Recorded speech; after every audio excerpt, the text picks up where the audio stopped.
Bonjour à tous, on se retrouve aujourd'hui avec une vidéo bonus dans la série des interviews d'auteurs. Et cet entretien est différent des autres tout simplement parce que j'ai rencontré Stéphane Arnier directement sur le festival et on n'avait pas d'interview prévue ensemble. Et comme on s'est rencontrés le dimanche, c'était la fin des festivités et on n'avait pas le temps de préparer une interview et de faire ça en bonne et due forme. Mais je suis sûre que ce n'est que partie remise et qu'on va pouvoir se revoir sur d'autres événements et j'ai très hâte de pouvoir l'interviewer en profondeur et poser de vraies questions profondes parce que c'était une belle rencontre et j'ai beaucoup aimé discuter avec lui sur son stand. Si vous ne connaissez pas Stéphane Arnier, c'est un auteur un peu surdoué qui a remporté plein de prix. Il a écrit une bonne partie de ses brouillons alors qu'il crapahutait en Nouvelle-Zélande avec un sac à dos sur le dos, je trouve ça génial. Et il a notamment remporté le prix fantasy des booktubers avec sa nouvelle Le Vendeline.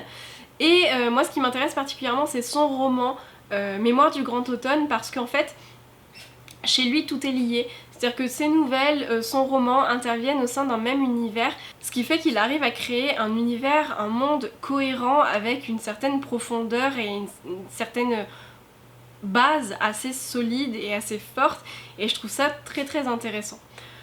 Comme d'habitude, je vous mets tous les liens utiles en barre d'infos, notamment le site de l'auteur qui donne plein d'informations sur ses publications, c'est très intéressant, je vous invite à aller le voir. Et en attendant, je vous laisse avec cette petite vidéo, cette petite rencontre directement sur son stand.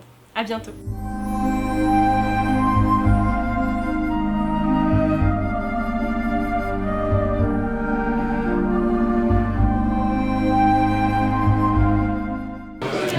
Donc Mémoire du Grand Automne, en fait, c'est une série de fantasy, de merveilleux, qui se passe dans un univers très végétal et très inspiré aussi par tous les pays nordiques. Moi je suis très amateur de Finlande, etc.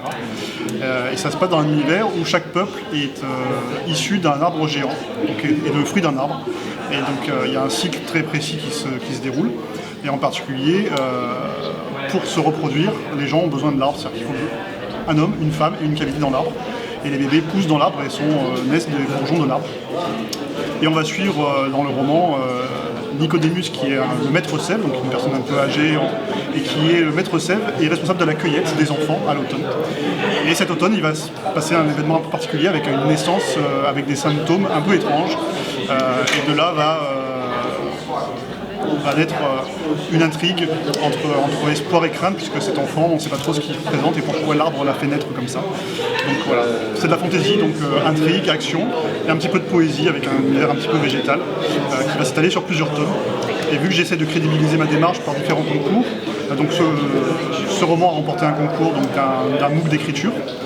Et j'écris aussi, il y a plus de concours de nouvelles que de romans, donc j'écris aussi des nouvelles qui ont remporté chacune des concours. Dans l'univers. Donc chaque nouvelle est lisible indépendamment, c'est une histoire différente. Par contre, pour les lecteurs qui lisent toute la série, il y a des petites passerelles, il y a des petits clins d'œil entre les différentes histoires. Donc, par exemple, là, dans cette nouvelle, on retrouve un personnage d'enfant qu'on retrouve âgé dans le roman. Dans le roman, on parle d'une légende qui est racontée dans Le Vendeline. Donc voilà, c'est un cycle végétal ainsi.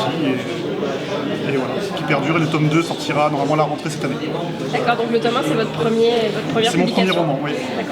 La toute première publication c'était la nouvelle, celle-ci. Le roman était en cours, va tout à fait terminé. Donc c'est sorti fin 2014, le roman est sorti en septembre 2015 et cette nouvelle-ci en janvier 2015. D'accord. Voilà, c'est le Vendeline qui a remporté le prix des booktubers. Hein. Exactement, oui.